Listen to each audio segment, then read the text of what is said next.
Frozen shoulder. Frozen shoulder. May disgrasya po ba? Tumulong na akong bumuhat ng bakal. Tumulong ka.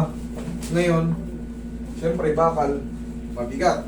Nahaltak siguro, nahiklat. Sir, huwag mo kapitan mo na. Nagbago yung muscle mo rito, bossing ha. Ito, liga Roy. Ay, Roy. Ayan o. Oh, nagbago to. Pansin mo ba? Ayan o. May bumukol. Ayan o. Yan siguro kung may karot eh. Oo, yan. Ayan o. Kasi kung may karot yan, ba't yan umaabot dito lang. Oh, ito wala. Pero sir, ito, wala kayong dapat ikatakot dito. Sinabi ko lang. Baka ano to, yung lip.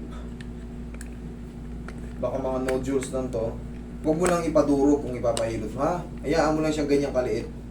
Hayaan nyo lang siya. Kung magpapahilot kayo o magpapamassage, daan-daan na lang siya. Huwag nang dudurugin to, ha? Tandaan mo to, ito nasa kaliwa mo, ha? Yun. Ayaw maangat. O, yan. Ito. Yan nga nga. Masakit talaga. Okay, masakit. Frozen, hindi ka pa adhesive. Hindi pa siya super frozen na ini-expect natin.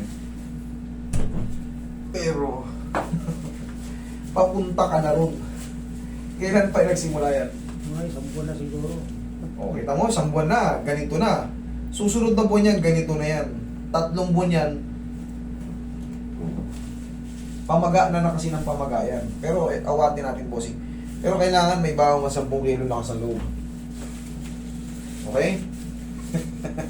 Mukhang na tahimik siya. Sinabi ko 10 kilo sa loob. Ano kasi? Mukhang masakit yun ah. Yung doktoran ko nga sa ang sabi yung Ano? arthritis. Hindi, pag nakita yung x-ray mo, relevant pa rin yun, bossing. Kumbaga, tutugma pa rin yun. Kung nakita yung x-ray mo, kung may mga spar, papasok tayo sa arthritis talaga. Pero siyempre, wala kayong dalang Hindi niya po dinala eh. hindi mo dinala baka tama si Doc. Kasi, hindi naman sasabihin ni Doc yung kung wala nakikitang dito, kakaiba, relax lang. Pero siyempre, kahit may arthritis siyang bossing, ang sagot dyan, ako. Ako pa rin ang sagot dyan. Pag Ako pa rin ang sagot dyan. uwi ko, mayas na. Oo. Kaya natin yan kahit may arthritis yan.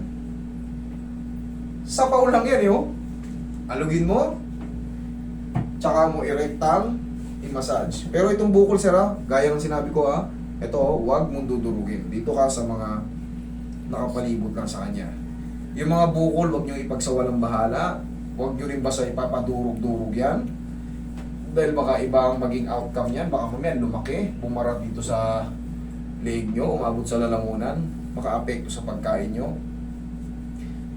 Imbis na maliit lang, problema na kayo kasi pinadurog nyo, mai-irritate yan Tsaka uobserbahan nyo yung mga bukol nyo, magkakaiba yan, marami yung bukol.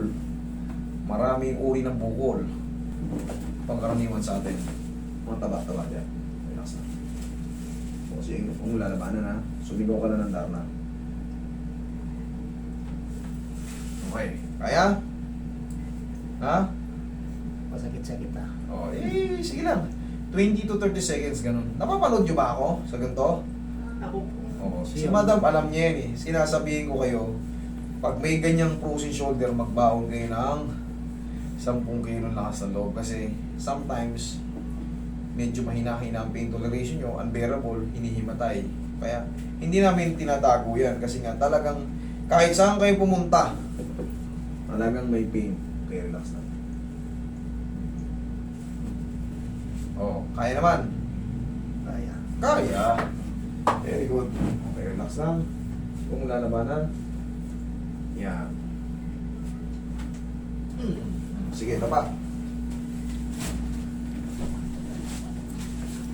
Okay. Tapa. Relax lang ha.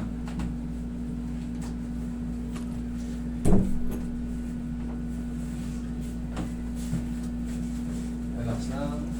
Yung mga susunod na atake, sir, kayang-kaya nyo na. Hindi na yung masakit. Kayang-kaya nyo na. Yan. Diyan ka lang, bossing. Imamassage ka.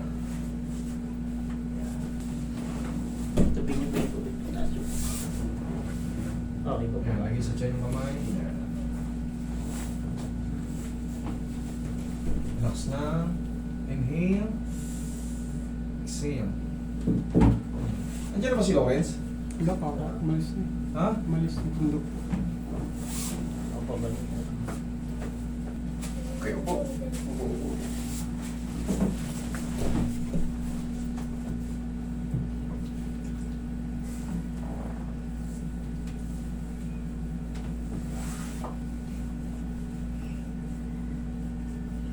Kanina, di ba pag ayaw mangat. Ito medyo lalapit na to. Pero medyo may pain pa yan sa loob kasi hindi naman yan agad masisiro-siro. Susundan mo pa ng mga stretching to, sir. Ha? Last na to, ha? Taste lang, ha? Isang sigaw na lang ng dama to. Okay? O, ngayon, ito lang yung kasunod na exercise. Tapos, ganyan. Yan o, pagsasabayin mo na. Okay lang ganyan? Oo. Ngayon, tignan mo, mas maganda na yan. O, mas malambot na. Malambot pa sa gulay na hindi na ibenta kahapon. Okay, kanina hindi maangat eh. Kita nyo, yung changes? Medyo ano, yung kanina, talagang... Kanina yun. Okay? Thank you, bossy. Ha? Sige. Salamat. Salamat.